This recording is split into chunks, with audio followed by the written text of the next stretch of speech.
Hey, what's up guys, and welcome to the video. Now, as you probably already know, this is going to be the garage cleanup video from the super muddy Ford F-150 I did on the main channel a few weeks ago, and I hope you guys like mud, because there's going to be a lot of it in this video. Okay, so taking a look around this F-150, and it doesn't take long to see why this truck has earned the disaster detail status, as every inch of it is covered in mud. From the running boards to the carpeted wheel wells, this is easily one of the dirtiest trucks I've seen for quite a while.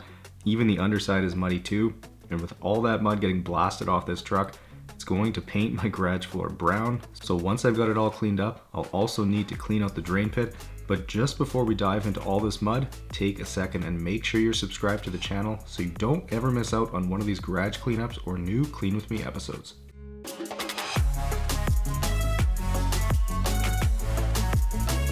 Alright, so I figured I couldn't possibly make this garage cleanup video without including and showing you a little bit of the pressure washing that was the cause of all the mess.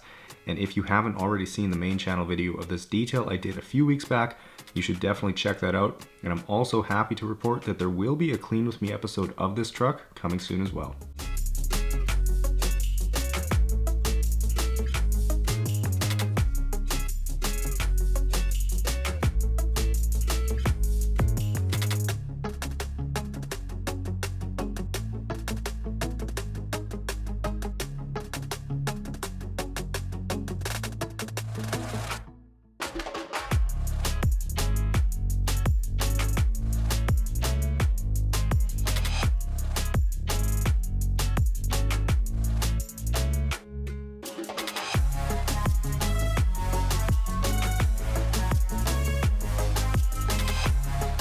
Now, like I had mentioned in the main channel video, if you notice any damage on the passenger side of this truck and the cracked windshield and driver's window, well, that's because a few days before this detail, the owner actually hit the ditch and did about $11,000 worth of damage between the glass, broken door handles, side mirror, body damage, and many other small trim pieces.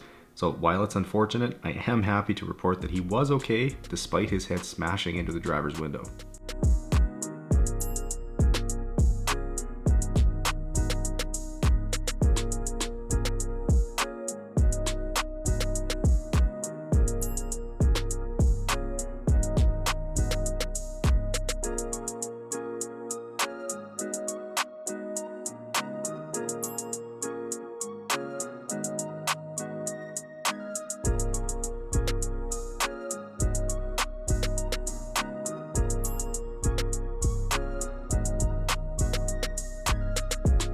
Now, as I continue to spray out the wheel well here, you'll notice I'm taking my time and really making sure to get in close and spray off everything I can see from this vantage point, including the frame and the leaf springs.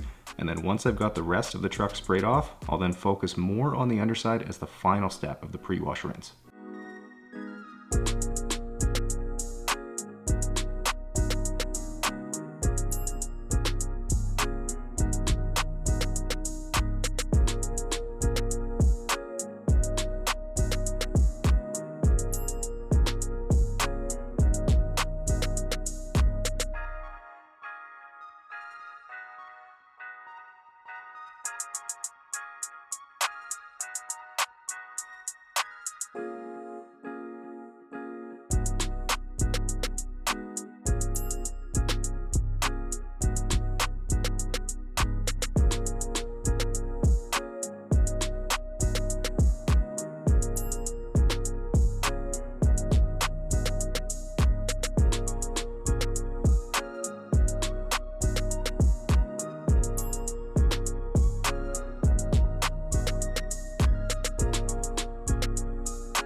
Alright, well with the pre-wash rinse done now, here's all the mud blasted off the truck and a whole bunch of nails, as the box was full of them since the owner uses this truck for roofing. So starting on cleaning this floor now, and I'm opting for the pressure washer today instead of my push broom, which you sometimes see me use, for the simple reason that the walls already have a little bit of dirt on them from previous details, and I'm planning to wipe them down when I'm done anyways.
Now, because I know exactly what some of you are thinking right now, that being that I should be using a squeegee, well, trust me, I've tried that and it doesn't work because my garage floor has a raised and very rough anti-slip texture, so a squeegee just ends up missing all the dirt, and it can't do near as good of a job as a broom or the pressure washer does. And same thing goes for using a shovel. The flat edge can't get all the mud, and with the floor not being impervious to scratching, the pressure washer or the broom is the best tool for the job.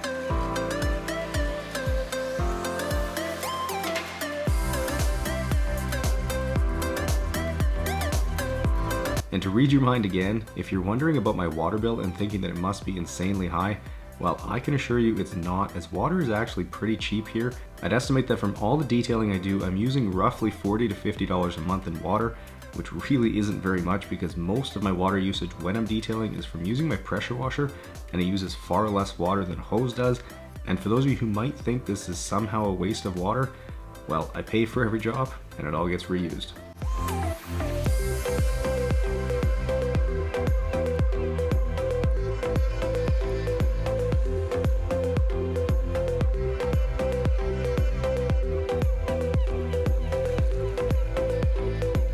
Okay, it's time to start on the drain pit now, and I think this is probably the fullest that it's ever been. So I'll first start by scraping around the edges with a drywall knife, and then we'll simply just start scooping the mud out of here. And as you can see, it's incredibly thick and not something that a shop vac could handle. And to answer the million-dollar question, what do you do with all that mud? Well, I simply just put it back in nature where it belongs.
Okay, with the majority of the mud out now, I'll fill it back up with water.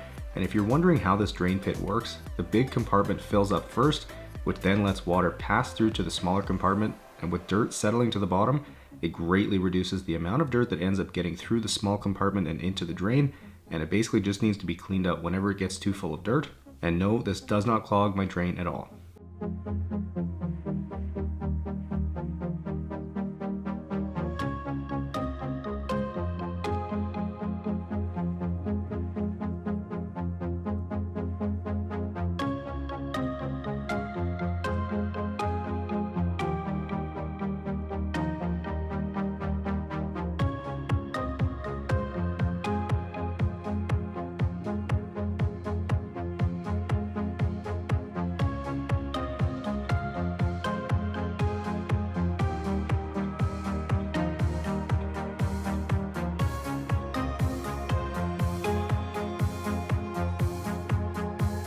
Alright, with the job done now, I'll simply run a whole bunch more water through it to flush out as much of the dirty water as I can.